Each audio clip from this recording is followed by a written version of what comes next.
2장 19절.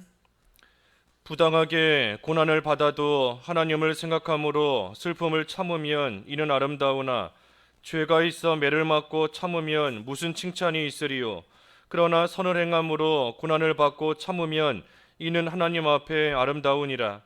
이를 위하여 너희가 부르심을 받았으니 그리스도도 너희를 위하여 고난을 받으사 너희에게 본을 끼쳐 그 자취를 따라오게 하려 하셨느니라. 그는 죄를 범하지 아니하시고 그 입에 거짓도 없으시며 욕을 당하시되 맞되어 욕하지 아니하시고 고난을 당하시되 위협하지 아니하시고 오직 공의로 심판하시는 이에게 부탁하시며 친히 나무에 달려 그 몸으로 우리 죄를 담당하셨으니 이는 우리로 죄에 대하여 죽고 의에 대하여 살게 하려 하심이라. 그가 채찍에 맞음으로 너희는 나음을 얻었나니 너희가 전에는 양과 같이 길을 잃었더니 이제는 너희 영혼의 목자와 감독 되신 이에게 돌아왔느니라. 제목은 여기 21절의 말씀대로 고난의 본을 보이신 그리스도, 고난의 본을 보이신 그리스도 제목입니다. 19절과 20절에 보면 이 고난의 그 세 가지 종류가 나옵니다. 우리가 고난 받는다 하는데 이 고난에도 종류가 있어요. 여기 먼저는 19절에 부당하게 고난을 받는다 그랬는데 이 부당하게 받는 고난이 있습니다. 부당하게 받는 고난이 있고, 또 20절에 보면 죄가 있어 매를 맞는다 그랬는데 이 죄 때문에 당하는 고난이 있고, 또 20절 하반절에 선을 행함으로 고난을 받는다. 그래서 선을 행하다가 받는 고난이 있습니다. 그래서 부당하게, 애매하게, 특별한 잘못이 없는데, 특별히 뭐 잘못한 것이 없는 것 같은데 당하는 고난, 부당하게 당하는 고난이에요. 그래서 그런 고난이 있는데 그런 고난을 받을 때에는 하나님을 생각함으로 슬픔을 참으면 아름답다 그랬습니다. 그러니 부당하게 고난을 당할 때에는 참아야 돼요. 부당하게 고난 당한다고 해서 왜 이런 일 당하는가 억울하게 여기면서 원망하거나 불평하면 그 고난 가운데 실패하는 겁니다. 부당하게 고난 당할 때에는 참아야 돼요. 그때에 할 일이 뭔가 참는 겁니다. 특별히 하나님을 생각하여 참으면 이런 아름다우니라 그랬으니 하나님을 생각하면서 그 고난을 참는 겁니다. 하나님을 생각하며 참는 거예요. 하나님께서 나에게 왜 이런 고난을 주셨는가? 내가 지금은 알 수 없지만 분명히 하나님께서 하나님의 뜻을 또 이루실 것이다. 또 특별히 예수님을 생각해야 됩니다. 예수님보다 부당하게 고난당한 자 이 세상에 뭐 누가 있겠습니까? 예수님께서 그 고난 당하실 때 어떻게 하셨는가? 또 예수님을 생각하면서 그 고난을 우리가 잘 참아야 돼요. 그래서 부당하게 고난 당할 때에 할 일은 하나님을 생각하며 참는 겁니다. 참는 거. 우리 어제도 욥의 고난에 대해서 우리가 말씀 받은 것처럼 참 고난 당할 때 욥이 고난 당할 때 사탄이 계략이 성공하는 것 같고 이긴 것 같이 보여요. 육신의 눈으로 볼 때에는. 하지만 사실은 하나님께서 그 모든 것들을 이용하셔서 하나님의 뜻을 이루어가고 계시는 과정인 겁니다. 그러니 그것을 생각해야 돼요. 눈으로 보이는 것을 볼 때에는 이 고난 가운데 분명히 억울하고 참 마귀의 계략이 성공한 것 같아 보이지만 육신의 눈으로 볼 때에는 그게 보이는 겁니다. 그것만 보여요. 억울한 것만 보이고 속상한 것만 보이고, 하지만 분명히 하나님을 생각할 때에 내가 지금은 모르지만 욥의 고백, 나의 갈 길 내가 모른다 그랬지 않습니까? 나의 갈 길 내가 모른다. 오직 하나님이 아신다. 그러니 하나님께서 분명히 선하신 뜻 이루시려는 바가 있고 그것을 지금도 이루어 가신다 하는 것을 우리가 생각하며 참아야 됩니다. 참아야 돼요. 하나님의 허락이 없으면 단 하나도 이루어지지 않는다는 것을 생각하면서 그 슬픔을 잘 참는 겁니다. 그러면 그것이 아름답다 그랬어요. 아름답다. 아름답게 변하는 겁니다. 아름답게 만들어지는 거예요. 부당하게 고난당하는 그 가운데서도 참고 나아가니 그것이 연단이 되는 것이고 결국은 정금같이 아름다운 그러한 자로 하나님 앞에 만들어지는 겁니다. 그래서 부당하게 고난당할 때가 있는데 그때 할 일은 뭔가 하나님을 생각하며 슬픔을 참는 겁니다. 그냥 참으려고 하면 뭐 조금 하루 이틀 참을 수 있을런지 몰라도 그 고난이 계속 이어지면 결국은 나가 떨어지고 낙심하게 되어 있어요. 그러니 중요한 것은 하나님을 생각하며 참는 겁니다. 하나님을 생각하면서 잘 참으면 그것이 연단이 되어서 귀한 하나님 보시기에 아름다운 그러한 자로 만들어집니다. 그래서 첫째가 부당하게 당하는 고난이 있다 그랬고, 두 번째가 죄가 있어서 고난을 당할 때가 있습니다. 죄를 지어 매를 맞는다. 그런데 그때 할 일은 참는 게 아니에요. 참는 게 아닙니다. 여기 죄가 있어 매를 맞고 참으면 무슨 칭찬이 있으리요? 그러니 지금 죄 때문에 고난 당하는데 아무리 그때에 하나님 생각하면서 참는다 할지라도 하나님께서 칭찬하시지 않습니다. 소용없다는 거예요. 그러니 죄가 있어서 고난 당할 때에는 참는 것이 아니라 회개해야 됩니다. 회개. 그래서 우리가 고난 당할 때 남들은 몰라도 나는 알아요. 내가 아는 겁니다. 남들이 볼 때에는 저 사람 참 부당하게 고난 당하고 있다 하는 것처럼 보이지만 나는 알아요. 나는 지금 이것이 죄 때문에 온 것이구나.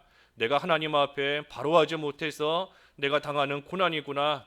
나 자신은 아는 겁니다. 나는. 그러니 그때에는 아무리 참는다 한들 소용없습니다. 하나님 앞에 그 죄를 꺼내놓고 다 자복하고 회개해야, 그래야 그 고난 가운데서 또 온전한 자가 되는 것이고 그 고난을 잘 통과하는 길이 됩니다. 그래서 죄가 있어서 또 고난 당할 때가 있어요. 우리가 죄가 있을 때, 죄를 지었을 때 고난이 없으면 회개 잘 안 합니다. 고난이 있을 때 하나님께서 매를 드시지 않으면 우리가 그 죄 가운데 잘 회개하지 않아요. 돌이키지 않습니다. 하지만 죄를 지었을 때 하나님께서 매를 드시고 그 매에 맞기 때문에 그 고난을 통해서 회개하고 돌이키게 되는 겁니다.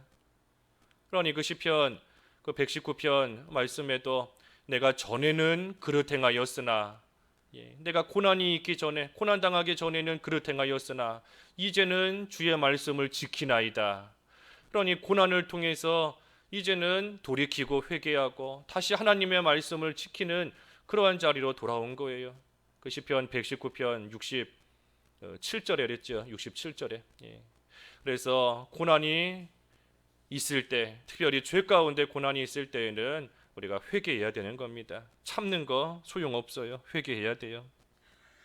그리고 마지막 세 번째로는 선을 행하다가 이 고난을 당한다 그랬습니다. 선을 행하다가 고난을 당하는 겁니다. 하나님을 기쁘시게 하는 것인데, 우리가 어제 앞에 말씀을 통해서 선한 행실 보았지 않습니까? 선한 행실, 영혼을 거슬러 대적하는 육체의 정욕을 제어하다가 고난당할 때가 있어요. 죄 짓지 않으려고 하나님 앞에서 올바른 모습으로 살아가려고 힘쓰다가 육신적으로 어려움 당할 때가 있는 겁니다. 그 다 선을 행하다가 고난당하는 거예요. 또 하나님께서 세우신 제도에 순종하다가 또 고난당할 때가 있습니다. 그것도 선을 행하다가 고난당하는 겁니다. 그러한 고난을 당할 때가 있는데 그때에는 고난을 참고, 고난을 참으면 하나님 앞에 역시 아름답다. 여기서 참는다는 것은 계속하는 겁니다. 계속. 선을 행하다가 고난을 당하지만 그래도 그 고난을 참으면서 그 선을 계속해서 행하는 거예요. 계속해서 멈추지 않고. 그러면 그것이 하나님 앞에 아름답다. 하나님께서 기뻐하시는 일이 되는 것이고, 고난이 있는데도 그 고난으로 인하여 멈추지 않고 계속해서 하나님이 기뻐하시는 선한 행실을 해나가니 하나님이 기뻐하시는 겁니다. 하나님이 기뻐하시고 또 그만큼 하늘나라의 상급이 쌓이는 것이고, 그러니 하나님 앞에 아름다운 일이에요. 그래서 선을 행하다가 고난을 받을 때에는 잘 참아야 됩니다. 계속해서 그 일을 해나가야 돼요. 멈추면 안 됩니다. 멈추지 말고 하나님 앞에서 선을 행하고 나아가면 그 일 하나님 앞에 아름다우니라 그랬습니다. 아름다우니라. 그러니 이 세 가지 고난, 이 세 가지 고난이 다 사실은 유익합니다. 이 세 가지 고난이 다 유익한 거예요. 부당하게 고난을 당하여도 잘 참으면 하나님 앞에 아름다운 자로 만들어지기 때문에 유익한 것이고, 죄 때문에 고난을 당하여도 그 고난을 통하여 회개하니 유익한 것이고, 선을 행하다가 고난을 당하여도 그 고난을 통하여 하나님이 기뻐하시고 하늘에 그만큼 상급이 쌓이니 또한 유익한 겁니다. 그렇기 때문에 고난이 유익한 거예요. 그 시편 119편 그 70절 71절 말씀에 보면 고난이 내게 유익이다. 고난이 유익이다 그랬습니다. 왜 유익한가? 오늘 말씀처럼 이러한 결과가 따라오기 때문에 유익한 겁니다. 그래서 먼저는 우리가 고난이 유익인 줄을 알아야 됩니다. 그래야 잘 받을 수 있는 거예요. 고난이 유익인 줄을 모르면 왜 이렇게 힘든 일 오는가 우리가 견딜 수 없습니다. 참을 수 없어요. 믿지 않는 자들은 이 고난이 유익인 것을 모르기 때문에 그 고난 가운데 좌절하고 낙심하고 심지어 극단적인 그러한 선택을 하기도 하고 여러 가지 어려움이 따라오는 것이지만, 우리는 분명히 고난이 유익이다 그 사실을 우리가 잘 깨달아야 됩니다. 깨달아야 돼요. 그래서 21절에도 이를 위해 우리가 부르심을 받았다. 그리스도도 너희를 위해 고난을 받으사 우리에게 본을 끼쳐 그 자취를 따라오게 하려 하셨다. 그러니 그리스도께서 우리 앞서가시며 이 고난의 본을 보이시고 그 자취를 따라오게 하시려고 우리를 불러주셨다. 우리를 부르셨다 하는 겁니다. 그러니 우리를 부르신 목적을 생각할 때 우리는 그리스도의 자취를 잘 따라가야 됩니다. 그거 하라고 우리를 불러주셨으니 예수님 따라오라고, 예수님께서 본을 보이신 그 모습, 그 자취 따라오라고 우리를 불러주셨으니 우리는 그 부르심에 응답하여 그 자취를, 예수님의 그 발자취를 우리가 잘 따라가는 겁니다. 따라가야 돼요. 그래서 따라가면 우리도 예수님께서 보이신 것처럼 고난을 통하여 우리도 순종을 배우게 되는 것이고 우리도 온전케 되는 겁니다. 예수님께서 고난을 통하여 순종을 배워 온전케 되셨다. 그 히브리서에 그랬는데 우리도 고난을 통하여 잘 순종하며, 순종이 뭐겠어요? 따라가는 겁니다. 그 자취를 따라가는 거예요. 순종하는 거. 그래서 따라가면 우리도 예수님처럼 그 고난을 통해 온전한 자로 만들어지는 겁니다. 그러니 우리가 믿는 자다, 신자다라고 하면서 우리가 고난 받기를 싫어하고 고난 때문에 예수님 따라가는 것을 중단한다라고 하면 그거 옳지 않은 겁니다. 고난의 본을 보이시며 그 자취를 따라오라고 우리를 불러주신 것인데 우리가 고난이 있다고 해서 예수님 따라가는 것을 포기하고 중단하고 멈춘다라고 한다면 합당하지 않은 거예요. 그 고난의 자취를 따라오라고 우리를 불러주신 건데, 그러면서 예수님께서 친히 본까지 보여주신 것인데 우리가 그 고난 받기를 싫어하고 고난 때문에 힘들어서 못 쫓아가겠다, 힘들어서 믿는 생활 못하겠다라고 하는 것은 우리를 불러주신 그 이유, 그 목적에 맞지 않는 겁니다. 합당하지 않은 거예요. 그래서 조금 전에 증거한 것처럼 우리가 먼저는 고난이 유익이다 하는 것을 우리가 좀 깨달아야 됩니다. 깨달아야 돼요. 우리가 이 새벽에도 그것만 깨달아도 우리가 참으로 귀한 겁니다. 고난이 유익이구나. 고난이 유익이구나. 그 사실을 깨달아야 돼요. 그래서 예수님께서 우리에게 본을 보이셨다. 어떻게 본을 보이셨는가 하는 것이 여기 22절부터 끝절까지 말씀입니다. 우리에게 본을 어떻게 보이셨는가. 22절에 보면 먼저는 죄를 범하지 아니하셨다 그랬습니다. 그러니 예수님께서 죄가 없지만 고난을 받으신 겁니다. 예수님께서는 죄가 없지만 고난 받으신 거예요. 그러한 고난을 어떻게 받으셨는가? 뭐 단순히 사람들에게 손가락질 당하고 사람들에게 비방을 당한 것이 아닙니다. 예수님께서 어떻게 고난 당하셨는가? 죽으신 겁니다. 죽으신 거예요. 사람들이 예수님을 죄가 없는데도 십자가에 못 박아 죽였습니다. 그러니 예수님께서 죄가 없으신데도 받으신 고난이 뭔가? 죽음이에요, 죽음. 우리가 이 세상에서 아무리 억울한 일 당한다 한들 누가 우리 죽이는 거 아니지 않습니까? 우리 지금 다 살아있잖아요. 평생 억울한 일 당하고 부당한 일 당했다 할지라도 누가 우리 뭐 죽이지 않았어요. 손가락질하고 욕하고 억울한 소리 듣게 하고 뭐 설령 뭐 심한 일 당한다 할지라도 가진 거 뺏기고 하는 그런 일 당했지만 예수님께서는 죽으신 겁니다. 부당하게 죽으신 거예요. 한편으로 보면. 그러니 우리가 그 예수님의 본을 잘 따라야 됩니다. 죄가 없지만 고난당하신 예수님, 죄가 없지만 고난당하신 그 예수님, 그 본을 우리에게 보이신 겁니다. 또 어떻게 본을 보이셨는가? 이 하나님께 부탁하셨다 그랬습니다. 22절부터 다시 보면 그 입에 거짓도 없고 욕을 당하시되 맞되어 욕하지 않으시고 고난을 당하시되 위협하지 않으시고 오직 공의로 심판하신 이에게 부탁하시며. 그러니 예수님께서 고난 당하실 때 하나님께 다 맡기셨어요. 입에 거짓이 없고 또 욕하지 않으시고 위협하지 않으시고. 예수님께서 뭐 못하셔서 안 하셨겠습니까? 예수님께서 다 할 수 있지만 안 하신 겁니다. 다 참으신 거예요. 이것까지도 참으라 하신 예수님께서 얼마든지 하실 수 있는 능력이 있지만 맞대어 욕하지 않으시고 위협하지 않으시고 그 고난을 다 받으시면서 하나님께 맡기신 겁니다. 공의로 심판하신 하나님께. 여기 중요한 것은 오직이에요. 오직 공의로 심판하시는 이께 맡기셨다. 그러니 우리도 오직 하나님께 다 맡겨야 됩니다. 고난 가운데. 내가 좀 해보다가 내가 욕할 것은 욕하고 내가 싸울 것은 좀 싸우고 내가 속상한 거 억울한 거 좀 내가 풀 수 있는 거는 좀 풀어보고 그리고 나서 나머지를 하나님께 맡기는 게 아니에요.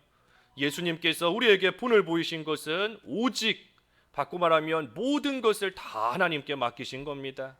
한마디도 거짓을 말하지 않으시고 한마디 욕하지 않으시고 한마디 위협도 하지 않으시고 오직 공의로 심판하시는 하나님께서 공의로 행한 대로 심판하실 것을 믿고 아시기 때문에 하나님께 다 맡기신 거예요.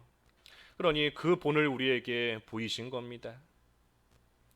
그리고 어떻게 하셨는가? 24절에 친히 나무에 달려 그 몸으로 우리 죄를 담당하셨다. 그러니 예수님께서 할 일을 하신 겁니다. 할 일을. 예수님께서 이 세상에 오신 것은 사람들과 뭐 싸우려고 오신 게 아니지 않습니까? 예수님께서 이 세상에 오신 것은 우리 죄를 위하여 십자가에 못 박혀 죽으시기 위해 세상에 오셨으니 예수님께서 부당한 일을 당하고 고난을 당한다 하실지라도 하나님께 다 맡기고 그저 예수님께서 할 일을 하신 겁니다. 하셔야 될 일, 그 일만 잘 감당하고 또한 담당하고 나가신 거예요. 그러니 우리도 예수님께서 이 본을 보이시며 그 자취를 따라오게 하시니 우리도 고난을 당할 때 이렇게 해야 됩니다. 죄 없이 고난 당하신 예수님을 생각하면서, 아까 하나님을 생각하여 참으라 그랬지 않습니까? 예수님을 생각하면서 우리가 고난을 잘 받아야 되는 것이고 또한 그때에 하나님께 다 맡기는 겁니다. 하나님께 맡겨야 돼요. 하나님께 모든 결과를 맡기고 그저 내가 지금 해야 될 일, 내가 지금 감당해야 될 일, 그 일만 우리가 잘 감당하고 나아가면 우리가 예수님의 자취를 따르며 우리가 고난을 통과하는 겁니다. 우리가 고난 당할 때 혈과 육으로 싸우면 마귀에게 지는 겁니다. 혈과 육으로 싸우면 마귀에게 지는 거예요. 예수님께서 우리를 살리시기 위해 이 세상에 오셨고 또한 우리가 예수님으로 말미암아 생명을 얻게 되었으니 우리가 할 일은 살리는 겁니다. 살리는 거. 우리가 할 일은 살리는 거예요. 그러니 먼저는 나를 살려야 돼요. 고난 가운데서 낙심하고 원망하고 쓰러지면 내가 죽습니다. 내가. 그러니 내가 나를 살려야 돼요. 고난 가운데 아까 세 가지 부당한 고난, 죄 가운데 또 선을 행하다 고난 당할 때 어떻게 해야 되는가 그랬지 않습니까? 그 일을 잘하면 먼저는 고난 가운데 내가 삽니다. 내가 사는 것이고 또한 내가 살 뿐 아니라 남을 살려야 돼요. 그러니 아무리 부당한 일 당한다 할지라도 남과 맞서 싸워서 다른 사람에게 상처 주고 다른 사람 넘어지게 만들면 그 사람 죽이는 걸로 알아야 됩니다. 그래서 우리가 할 일은 고난 당한다 할지라도 예수님이 본을 보이신 것처럼 하나님께 맡기고 우리가 내가 할 일 그 일만 잘 해나가면 돼요. 그래서 여기 마지막에 있는 말씀처럼 예수님께서 우리의 죄를 담당하신 것은 우리로 죄에 대하여 죽고 의에 대하여 살게 하려 하심이라. 그래서 예수님께서 우리를 대신해서 죽으셨기 때문에 우리는 죄에 대해서는 죽었어요. 이제는 의에 대해서 산 자가 되었습니다. 그러니 우리가 예수님의 십자가를 생각할 때 우리가 다시 죄 지을 수 없습니다. 다시 죄 지을 수 없어요. 우리는 죄에 대해 죽었고 의에 대해서는 살았다. 그러니 그러한 자로서 마지막 25절의 말씀처럼 영혼의 목자와 감독 되신 이에게 돌아왔다. 그랬습니다. 그래서 우리가 전에 예수님 믿기 전에는 생명의 길이 뭔지 의의 길이 뭔지 몰랐어요. 빛의 길이 뭔지 몰랐으니 죄 가운데 어둠 가운데 헤매며 살았지만 이제는 예수님의 고난으로 말미암아 우리가 죄에 대해 죽고 의에 대해 살아서 산 영이 되었으니 살아있는 영이 되었으니 이제는 우리가 길이 어디인지를 알게 되었고 그래서 우리의 목자와 감독이신 하나님께 돌아오게 된 겁니다. 그래서 예수님의 고난을 통해 우리가 하나님께 돌아오게 되었고 살게 되었으니 우리도 이 고난을 통하여서 참으로 생명의 길을 걸어가야 됩니다. 고난을 통해 우리가 쓰러지면 안 돼요. 고난을 통해 생명의 길로 나아가야 돼요. 그래서 우리가 고난 가운데 우리에게 본을 보이신 예수님의 그 발자취를 우리가 잘 따라가되 특별히 세 가지 고난 가운데 해야 될 일이 있는 줄 알고 그 일을 잘 하면 우리가 고난을 통하여 큰 유익을 얻고 우리의 영이 날마다 소생하는 그러한 생명의 역사가 있게 되는 것입니다. 기도하겠습니다. 하나님 아버지, 예수님께서 고난의 본을 보이시고 그 자취를 따라오게 하셨는데 저희들도 부당하게 고난당할 때가 있고 죄를 지어 고난당할 때가 있으며 선을 행하다가 고난당할 때도 있는데 그때마다 예수님께서 보이신 본과 또 저희들에게 가르쳐 주신 해야 될 일이 있는 줄을 알고 그 일을 잘 감당함으로써 고난을 통하여 유익을 얻는 저희들의 삶이 될 수 있게 하여 주시옵소서. 예수님의 이름으로 기도하옵나이다. 아멘.